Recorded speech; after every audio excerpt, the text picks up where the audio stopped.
Mm. I'm here with my beautiful sister, Carla. She's a spiritual ascension and transformation coach, priestess of the goddess, medicine woman, curandera, student, researcher, and teacher, bridging the world of yoga, psychology, shamanism, divine feminine, Egyptian, alchemical, Mayan, and Andean, millennial indigenous spirituality. It is her mission to help her brothers and sisters on the path awaken through transformation and self-healing, through sacred ceremony, plant medicine work, intuitive shamanic energy healing courses, Kambo and Cacao Ritual ceremonies. It's such an honor to have you. Thank you so much, Danielle. It's an honor to be here. And Mhm. as you reflect back my bio and my info, I'm like, I'm a nerd. In my deep down, that the truth is that I'm a nerd. I love to study, I love to learn. And yeah, the mystery school is endless for sure. Mhm. Yes, we're definitely priestess sisters. We're both in Peru right now, in the exact same place. And we met in Guatemala like 3 or 4 years ago, which is incredible. So, yeah, we're gonna dive right into tell me about sex magic through the eyes of a shamanic priestess.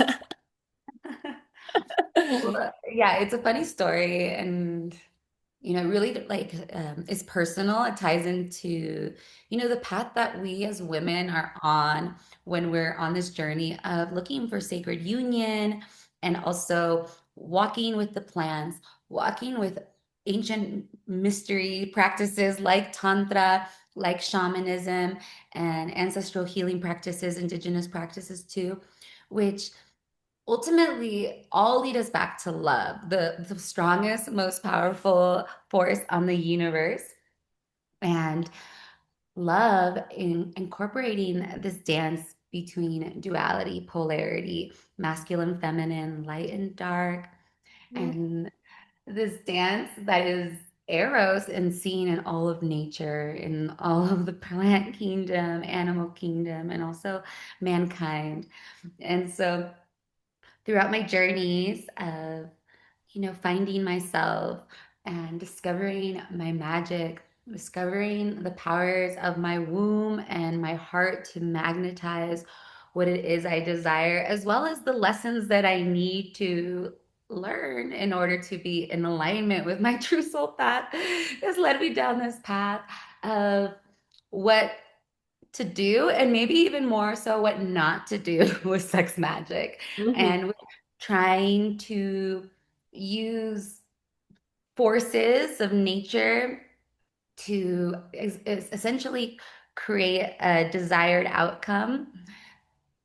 And sometimes we think that we are in alignment with divine will, but our ego has a funny way of creeping in and sometimes running the show, and therefore also creating more lessons along the way.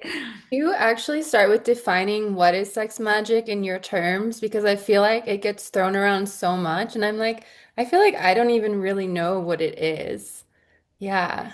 Yeah, for sure. So the way that I work, come to understand sex magic and use it is working with our arrows, working with our erotic sexual energy, our pleasure to magnify and magnetize our intentions, our dreams. So that can look in different ways and different forms. And I actually teach this in my one-to-one courses, like how to access your sex magic on your own. And it's not just through sex, it's through dance, it's through movement, it's Mhm. through anything that gets you into a high vibrational state of excitement and pleasure and joy. And then from that place, directing your energy, focusing on what it is you want to call in. And that could look like your dreams, your visions, a man, partnership, Mhm. etc. And so, yes, it can be done in sex with orgasm as well, like working with that energy or self pleasure practices. But honestly, for me, dancing and being in nature Mhm. um, is also a great access point to get into that space. And when we do it in a group, so it also amplifies the energy. So like, yeah, like ecstatic dance or priestess circles, there's Mm. just safe spaces where we can be in that ecstatic energy. The more we can drop into our eros and in our pleasure, the greater the force field we create. Mm. Thank you for sharing that. Yeah, that's super interesting. I feel, yeah, I'm interested to dive into sex magic with a partner, what to do and what not to do from your Oh my God. beautiful embodied experience. Yeah. So it's interesting. I feel like on my journey of discovering sex magic, I'll actually start with my first story that actually is the first time I ever learned about sex magic. And I Mm. share it because I feel like, on this journey, this is kind of how things come into our field. So I was in Guatemala and I had parasites. I didn't have my period was gone for a few months. And anyways, I started feeling kind of ill. And there was a doctor in town. And this doctor, apparently also did like readings for people, but he did have a PhD. So I was like, Oh. everyone talks about this doctor. This was like 8, 10 years ago. So if you go to Guatemala, if you know Guatemala, you might know who I'm talking about. But um, this man, this elder, he would do these readings, and I also heard he's a PhD, and pretty much everyone that came to the lake would go to this person for readings. So I thought, you know what?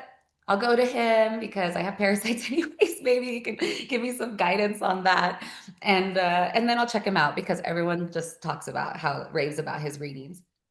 So I go to the reading and he tells me some pretty basic, general, I think, info for people like ourselves, like-minded individuals that resonate with the Egyptian or Lemurian, Atlantean, different periods of time. He's All pretty of much saying, us. yeah, exactly. Like everyone that goes there is pretty much under this umbrella. He's like, yes, I see you were a priestess in Egypt, you have these codes, and you want to live in a tantric community. And I was like, bro, like that could be anyone that comes in here.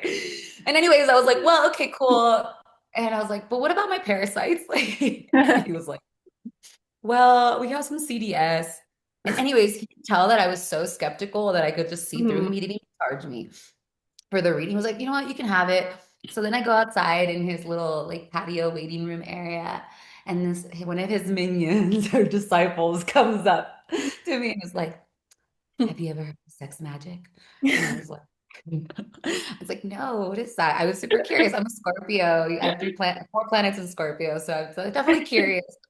And he's like, yes, we do this. We sex magic is essentially what I just shared about like increasing eros and erotic energy, orgasmic energy, and then directing it to your intention. And he tells me that they do these group circles where they all and do that as a group with someone in that's whoever's receiving Wow. in the center. And Mhm. he's like, we can manifest anything I abundantly. love the little voice that you And we cure cancer. we I can mean, cure like your parasites. he was like, and I was like, okay. And he was like telling me, yeah, we can cure cancer. If you want to make money, whatever you want, we can do. And he was like, pretty much the elder doesn't work with women anymore, so his disciples work with women, and if you don't want to do it in a group, we can also do private work. Oh. And I was like, okay, ding ding ding, red flag, like thank God my intuition was always like on point with these things, thankfully. And I left there, but I left there with so much curiosity. And similar to you, I was like, I want to practice this, but Mhm. with someone that I'm actually interested in, someone Yeah. that can teach me and that I'm actually attracted to, and we have a connection. And so I'm thinking that night, like about how I want to do this.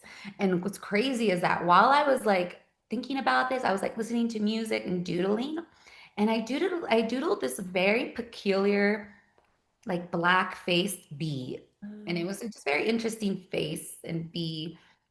Anyways, it was actually the night before Valentine's Day. Hmm. Well, Valentine's Day comes the next morning. I wake up after having that experience, and I went to the next town over to get like actual parasite test done. and, and while I'm there in town, I like check Facebook, and there's this man that posts on the community page. For this Valentine's Day, I woke up inspired by the goddess to offer one one free, yeah, what's it called? This kind of massage where they do the sacral, cranial sacral massage, Mm. one free cacao ceremony and cuddle session if you'd like. Oh.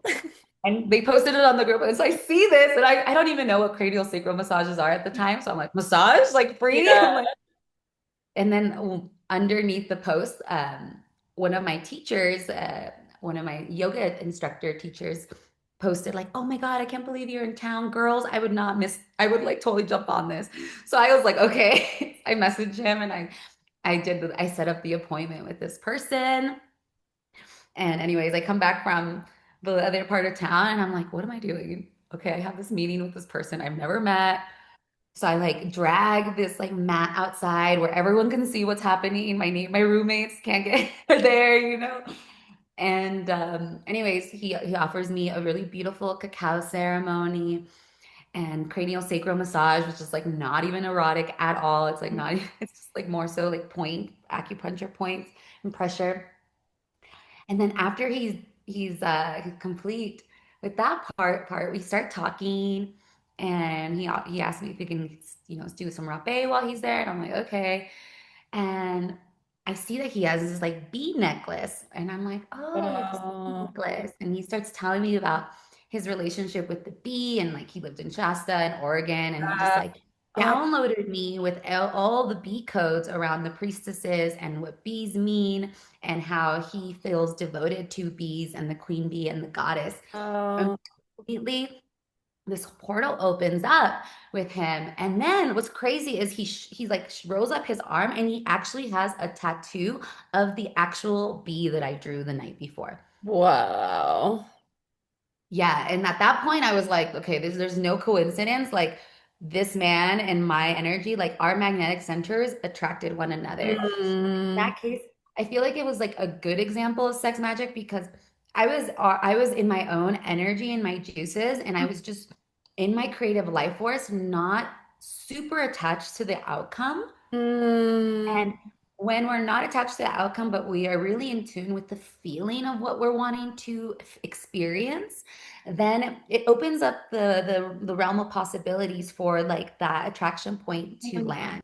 And being somewhere so high vibrational, like the lake, surrounded by volcanoes, Yes. and it just like instantly, this person like literally responded to my prayer, and Mm. he was open enough as well to receive that and was in that flow state.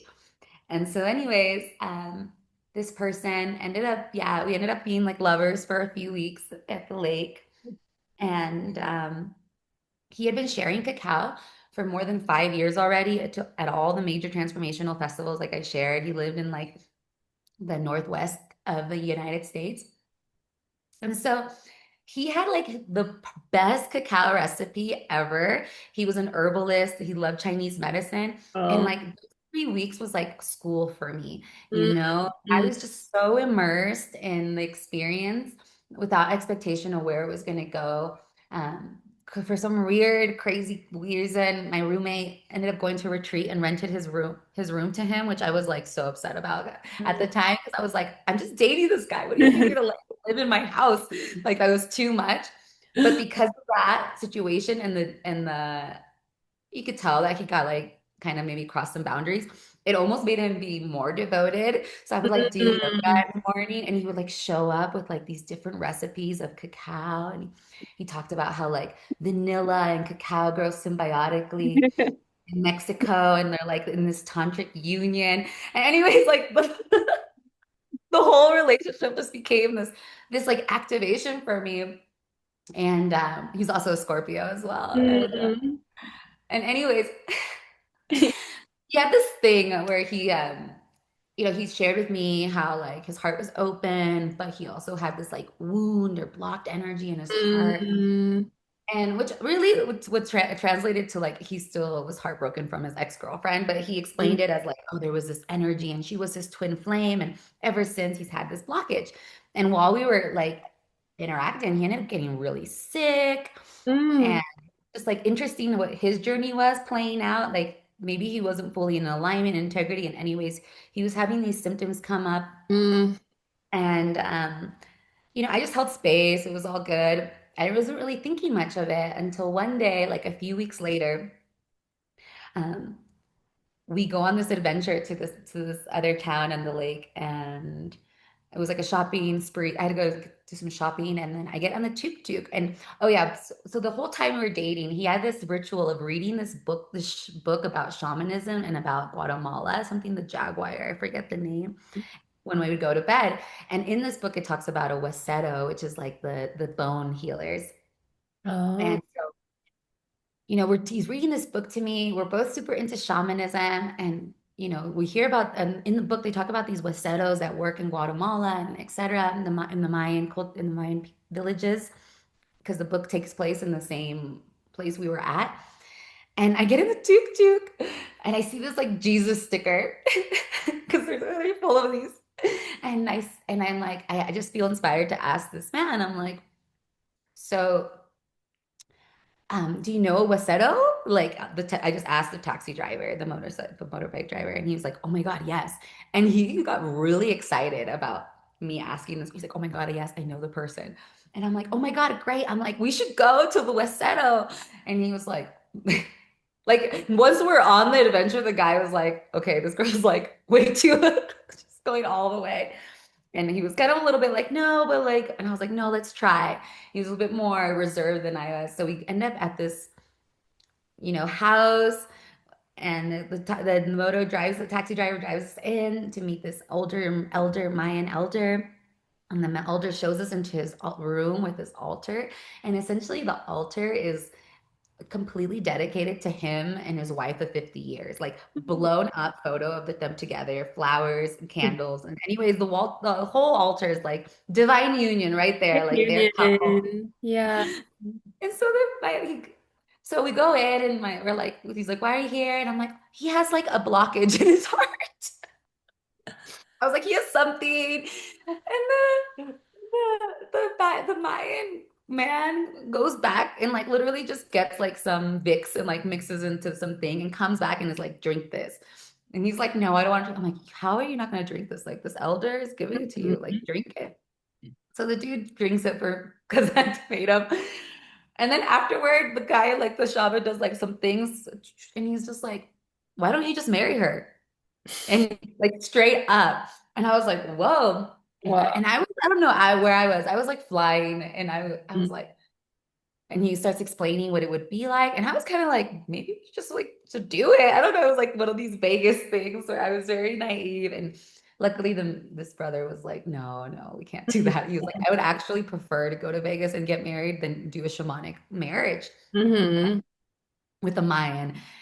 And yeah, after that experience, then at that point, it kind of like opened up my eyes though too. And I was like, what am I doing with this person? And then so shortly after the relationship started to crumble because I started getting a little bit more grounded and being like, what's happening? And Mm-hmm. yeah, we were travel to different places, and he was good, had good communication and made it clear that he didn't want to do anything long distance, which I honored. And in the offboarding of the relationship, he continued to just like give me lots of codes and teach me about ceremony. And it was just like a course in cacao ceremony, which is why I went to Guatemala that season anyways, was to learn more about cacao. So in the end, it was very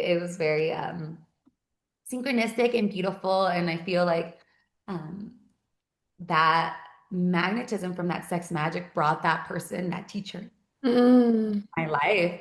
And I was able to receive so many codes and teachings that I can't imagine just like finding it in one person like that again. Mm. Beautiful. Yeah, I love this, like the bees and the cacao and just Guatemala is a whole adventure. Wow. Yeah, Well, I wanted to keep talking about, yeah, plants and Eros, because I know you work in the Amazon too.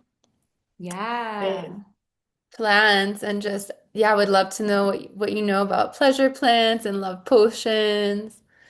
yeah, In that definitely. way. Well, honey, we're talking about bees, is Mhm. such a high vibrational medicine that can be coated with so much intention and magic. In my honey temple container, online temple container, we make these honey jars where we work with the goddess Oshun, Mm-hmm. um, just the Yoruba river goddess of love, to call in and attract money, partnership, babies, whatever it is you want, more fertile energy. And through my studies of different cultures, like finding that, like in the jungle too, my Mm-hmm. maestros work with Bobinsana and they make it Mm-hmm. an extract with alcohol. So they use like sugarcane alcohol, and then they also add honey to it too. And they make this Bobinsana elixir for increasing fertility and for helping, yeah, people conceive and essentially increasing libido as well. Because Bobinsana, especially, it's known for its heart opening, heart healing properties and for its opening of creativity, but also when it's used in this and when it's extracted with alcohol, it also relaxes you and like drops you more into your body and can be very, very stimulating as well. And so Bobinsana has taught me a lot in through her ability of that, or her energy of the siren, Sirena, Mm-hmm. that creative spark Uh, that opens. I wrote multiple love songs from my Bobinsana dieta. And all my Bobinsana songs, well, the first couple ones were definitely love songs. The last one's a little bit more of a healing song. But wow. yeah, like what I learned is that, whatever it is that we want to call in, we can write a song about and create our own Ikaro, I essentially, for love what that we so desire. much. And so another way that I worked with sex magic is my top secrets is like write love songs. But what I do is that, Mm. maybe a muse or like a man in my life that, yeah, is the inspiration for the song. But I release the person You because, don't share it with them. That's the trick. I have shared it with them. I have shared it with them and they were very like, they blushed because it was Ooh. one of them was so good. But the thing is that the song, it's interesting the way that the lyrics, it's like I could be talking to a plant or I could be talking to the person. Mm. That's kind of how I've continued to write them because again, I want to leave space for free will. Like I'm a white Mm. magic witch. Like I know Mhm. I think like in past lives, like I did the thing that you don't want to do. And so I'm very cautious. So leaving it open for free will. Like I write these songs and I like, yes, there is a person in mind or heart that inspires me, but the songs are really could be to sung You to don't put Pachamama. their names in it. I don't put their names and it's Okay, I've been doing it wrong I'm then. I usually my safe bet is like if it's not to them, it's like to ayahuasca or to Bobinsana, Okay. Mhm.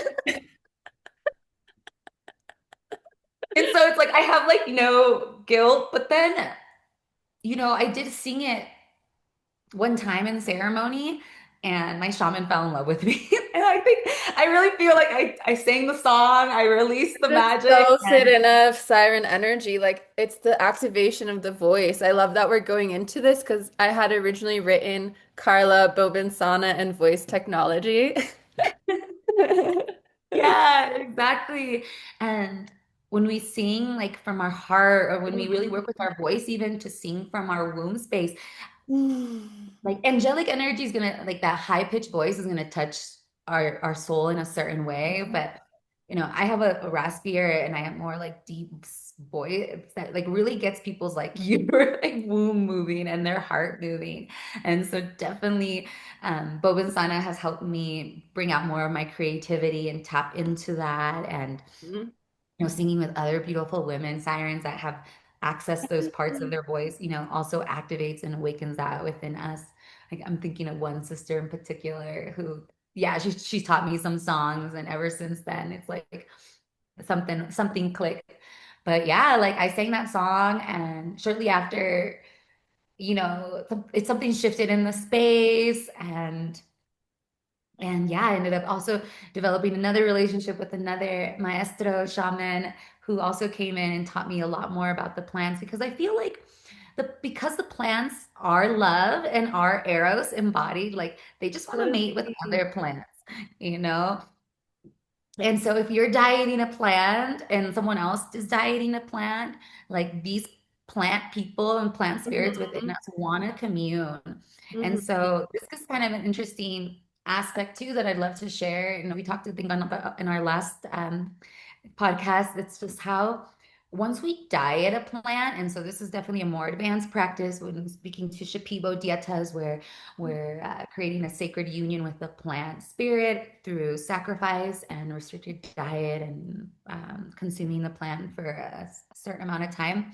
Um, Once you dieta a plant, like these plants become very possessive of you. And this is based on the Shipibo cosmology. So again, I believe in free will, and the degree of which you give power to these stories is totally up to you as an individual. But I'm here to share the myth, and I'm here to share what I hear and have learned and throughout my journey, and I've also somewhat experienced. The plants get very jealous of you, like especially depending on the relationship with you have with them. If you're like a good devotee, they really take you in and they give you a lot of gifts and like badges and blessings. But also they really covet you. And after my first dieta with Bobinsana, I had Bobinsana first, and then I did this plant Chuyachaki, which is like a trickster, Mhm. kind of like pan-like energy slash dwarf, kind of scary, but like protector of the forest. Scary. And anyway, yeah, like there's a lot of myths about how he wakes up people in the in the middle of the night, and he like Wow. teases them and he plays these games. But anyways, I came in with my sovereignty codes with my plant, and I was like, okay, I was full of Bobinsana, like Siren, Oshun energy. Mhm. And I was like, Chiyachaki, my sleep is the most sacred thing you can, there is. Like, my rest is so important. I was like, if you respect my sleep, I will honor you and respect you and, be in service to you. So I created this relationship with this plant, and I would go into the tree and hug it and make offerings and all the things. And yeah, and right before I left my dieta, this my even my teacher was in our last ceremony. We're all like, he's like, I have a message for someone. Someone here has a secret admirer. And I'm like, everyone's like, what? And my teacher's like, yeah, Carla, Chuichaki really loves you. And me and my friends start cracking up because literally that day I was like hugging and kissing the tree, no lie. And then I go to bed that night and I hear Chucky tell me like you're just getting started. And Mm. at that point, I was deeply in love with this man, and I wanted to go to his home, back to his hometown, and get to know him better and him. And when I flew back at the airport, when he went to surprise hug me from behind, his like protection high priest amulet completely split in all like in shattered into pieces right on the spot. And right there, Chiachaki was like claiming his domain and showing me what was up. And it was 2, 3 years later till last year that I came back for my second dieta. And I realized like toward the end of that relationship, when once I was like going through a hard time, I came back to my medicine path with a lot of strength, fuerza, and I started sitting a lot more and studying. And at that point, this Chuachaki spirit came back to me and he was like, everything that you're looking for in that man, I can give you. Come back to the forest. Like we've been waiting for you to come back to diet. And I was just like, oh my God, like you guys Whoa. are like why I'm not in this relationship because these plants were like, you have a mission. And if he's not in alignment with that mission, like they will intervene. And I've confirmed that with my maestros, like the more I Mm. got my study with them, especially this full last year with the Shipivos, they shared like, yeah, the plants are very, very possessive. It's a really a lot better if couples come together because then the maestros, the shamans can do work on the couple as a unit and Mhm. help the energies harmonize if that's what's meant to happen, or they're going to break apart. So if someone hasn't ever done a dieta and like their partner, say me, has done dieta, but I'm feeling to go to them, and I feel like the plants are like bringing us together and maybe to bring him to dieta, because now I'm like, I mean, very much so. It's up to him if he's going to hear that and he's going to feel that attraction. Um, but if he's going to take you off your path, then you will also Right. feel that as well. Well, yeah, he has a Shipibo weaving in his room. So There's a seed planted. there's a seed. Yeah, Yeah, and the totally Shipibos, feel that. I Mm-hmm. love them. Like these, I've worked with the Shipibos and extensively, and I've worked with the Mayans. And Mm-hmm. there's actually some really interesting um, similarities and connections that I've gotten to know through these two lenses. It's like in ancestral wisdom, there are so many love potions. And just like we know mythology and all the stories and the drama, it's like these mythos of these love potions and these Mm-hmm. stories and attraction and all the thing, it's like it's weaved into our collective consciousness. It's part Yeah. of our psyche. And so it plays out whether it's through gods in the pantheons or through plants in the jungle. Like it's part of our mythos as humans. And yeah, like the Shipibos have lots of plants that they give names, like the love plant, the attraction plant, and all of these have amazing scents. And they put them together and they give you these baths where it just increases your Do you know some attraction. of their names in Like Shipibo? literally, like one of them is like dog's tongue in Spanish, and lengua de perro, and then yeah, sometimes they won't even know the exact name, so they'll just say like Yeah, they would attraction. be probably medicinally classified as aphrodisiacs. Yeah, for sure, for Yeah. sure. Do you know about Damiana? Hmm. Yeah. Yeah, I love Damiana. I love Blue Lotus, hmm regular rose. And then there's all these other ones that we just don't know about And or the we're blends learning are about. important too. I feel like in the Shipibo tradition, they're like masters at like putting plants together that have Yeah. synergistic qualities that the mind couldn't comprehend. And it's like this activates this, just like what we're activating each other in all of the Hmm. conversations in this conversation. Yeah. Yeah, yeah, exactly. Like, and I've done the thing. Like my first dieta in 2021, my first Shipibo master was like, "Yeah, I have a love potion for sale." And you better believe some of us girls were like, "Let's buy it." And he was like, tells us like how to work with it and how we have to fast before and walk by the person and that using this several times will call them in. But my master even said, he's like, "Be careful. Like, don't do Yeah. this with anyone that you're not fully sure about." But Mhm. of course, like we don't know that. And I'm like super in love and I'm like pouring it on the bed like a crazy girl. Like let's get the activate the energy.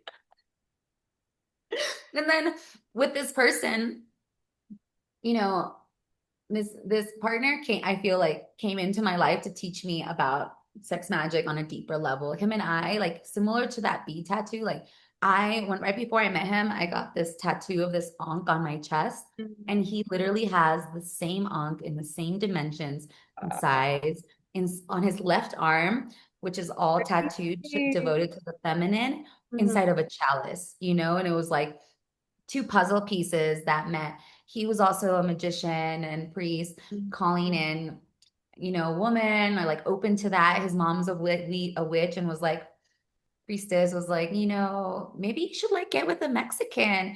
And like he had a house in Guatemala that I rented a room from. And I'm like celibate, like calling in my true union, feeling this energy coming in because of my pleasure practice. And then boom, we meet each other. Oh. And it was like, yeah, it had to happen. And I feel like him and I went through many lifetimes of we will continue and we'll probably continue to go through lifetimes of meeting each other, of teaching one another. And it's interesting with him, like coming back to the sex magic, I had like this list of this type of man that I was calling in. And it was from the consciousness that I had at 30, 31. And it was very mission oriented. It was like, yes, I want someone to do my mission, but I didn't get specific around like the qualities of the human that I wanted in enough detail. I mean, I got down to things like, oh, play the guitar, but maybe he's not like a super famous musician because I don't want to follow him around. Does permaculture, blah, like all these little details. And then I went to these peyote ceremonies, praying to call them in. And then, yeah, 6 to 9 months later, I meet John. I meet this person. It's okay. There's probably many.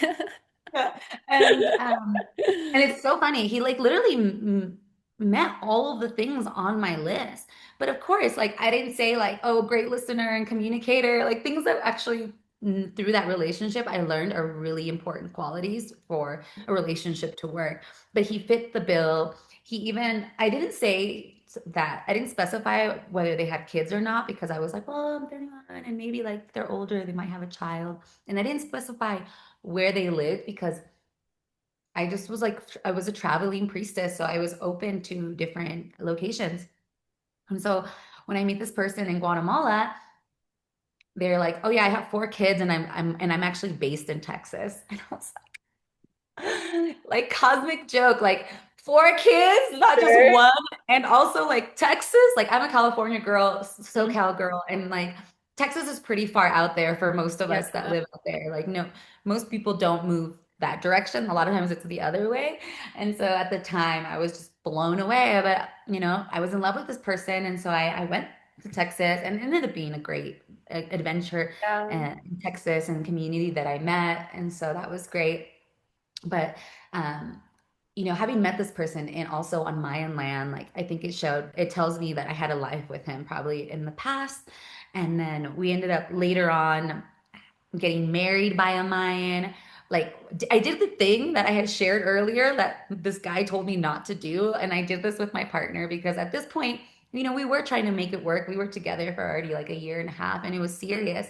But I also didn't know the extent of what the ritual that we did was. And Mm. so we got our energies like tied together. And you may have seen this in like these Wow. stores with like they have the herbs where it's like these Oh yeah, little the red candles candles of man and yeah. like the little people. And so they like put one for him, one for I, and then they like tethered us. Oh. And then we offered it to a fire with another 150 people. So just imagine like the magic and that was put into that fire. And then I did this ritual with this person.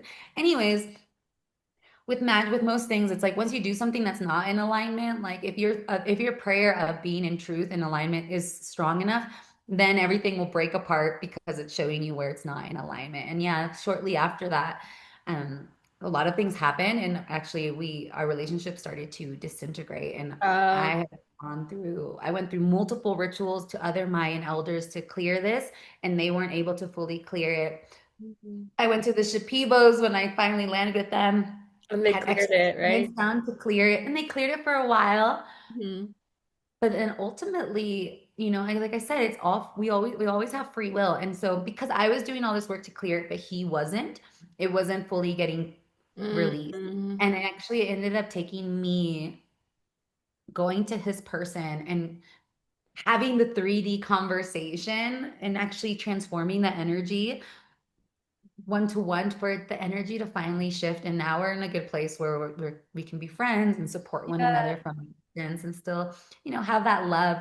But when I came out of that relationship, that's when I went to my latest maestros and started working with them like a little over a year ago. And when I was dieting with Noyarao, which is this other tree of light and wisdom and just super ancient, like very helpful for discernment and really instilling like a responsibility. She's very, very powerful teacher. She just started showing me all the ways that I was using magic in a messy way, Yes. and all the detangling and cleansing that I had to do to get myself clear from all of this magic that I had explored through Tantra or just, New Age Tantra, sex magic, and then the Mayans. And, with my partner, we did a lot of other rituals too, and offerings of fluid and fluid bonding and Yeah. all these things that like when it came to dieta, she was like, bitch, like you like you went deep, girl. Like get yourself out Carla, of this little one. like I see just like little girl Carla with her like love magic potion. Just like Trying it all, and you, yeah. it was through that and that dieta that I realized like I remember like I feel like the with ayahuasca, it's like she gives us sometimes really extreme messages, so we need to filter them down. It's not that it's like the Not the truth, ultimate, but it's an yeah. expression of on the spectrum of what's possible. And so I remember her telling me like, never practice sex magic again. I mean, I was purging and cleansing so much that it was like in that moment, I was like, talk Hmm. even about chakras again, which is like actually all of my career and passion has been so much of this work. And and then so through that, it's like I learned like a lot of what not to do. I learned that even some of this magic that's like we can consider dark magic or black magic, like it's good to inform us ourselves about it if we're going to work with magic so that we know what to prevent. And so I was so focused on the white magic that I ignored the fact that there's darkness sometimes to magic too. And it wasn't until I learned that like how it could go wrong that I was like, oh right, this is why. And there's three aspects to magic always. There's black magic, white magic, and red magic. White magic is like the will, the intention. Black magic is the fear or what can go wrong based on what you're doing. And then the red magic is like the aspect of the sacrifice and also the erotic aspect. And so all of these are always present in magic. So, but if we're only focused in on or only or looking at one aspect, we can actually, yeah, Create. create more chaos. And Mhm. that's like kind of what chaos magic can do is just like create a lot of chaos. And yes, things are shifting, but you're not as conscious and clean about it. And then therefore you could create a lot more drama and karma for you in the long run. And luckily I'm so grateful for my guides, for my teachers, my ancestral spirits that were able to guide me through this mystery school and like I got out alive, but it wasn't for the faint of heart. And Mhm. I share this and I want to share more of this so that my sisters, especially, can know to just be a little bit more wary and careful. And also just release a lot of that strong, like focus or attachment to a certain outcome. Because I do feel like the best magic has occurred when I released the outcome and I really focused on the feeling. Like, I feel like my current lover right now is like a good example of, me finally like releasing like the list. I mean, I Mhm. have the list. I do have a list, and I have some things that I desire, but in Mhm. like my sex magic practice. So I do practice, sex magic when I'm in my self pleasure practice, which I think is really important to cultivate for any woman is to have their own pleasure practice, to know how to access their eros. It's like it's so fundamental. And we can't wait to depend on another person to access that. Like if we're in true union with ourselves, then having a healthy self-pleasure practice, whether it's once a week, once every couple of weeks, even, I think is very powerful to just feed and nourish the libido and that sensual part of ourselves that makes us magnetic as the feminine and just being juicy. And Mhm.